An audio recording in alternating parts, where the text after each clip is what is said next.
Kuni kecha Toshkentga futbol afsonalaridan biri, Ispaniya chempionati va kubogi sohibi, Chempionlar Ligasi, UEFA Superkubogi, Angliya kubogi va Fransiya chempionatida g'olibga aylangan Fernando Morientes tashrif buyurdi. U bilan birga Mauricio Paniello hamda Real Madrid safida to'p tepgan Edwin Kongolar ham yetib kelishdi.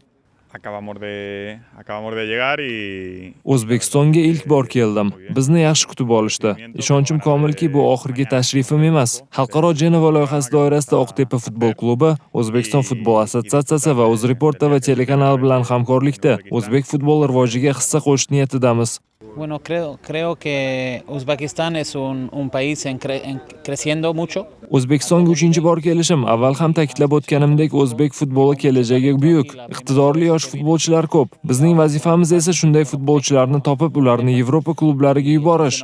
Kunning yarmida mehmonlar Oqtepa futbol klubi prezidenti Sarvar Shog'ilomov, klub asoschisi G'anisher Shog'ilomov hamda bosh murabbiy bilan uchrashdi va ommaviy axborot vositalari ishtirokida matbuot anjumanida ishtirok etdi.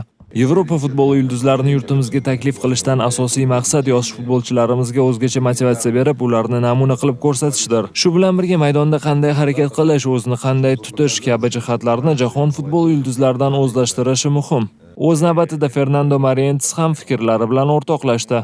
es mi consejo, ¿no? Yo siempre me lo he tomado con Xalqaro Jenova loyihasi elchisi sifatida turli davlatlarda bo'lyapman. Barcha davlatlarda iqtidorli yosh futbolchilarni kuzatish, ularga to'g'ri tavsiyalar berish hamda futbol nafaqat sport yoki kasb, balki kuchli hissiyot va insonni o'zini o'zi rivojlantirish ekanini anglashga yordam berish bizning vazifamizdir.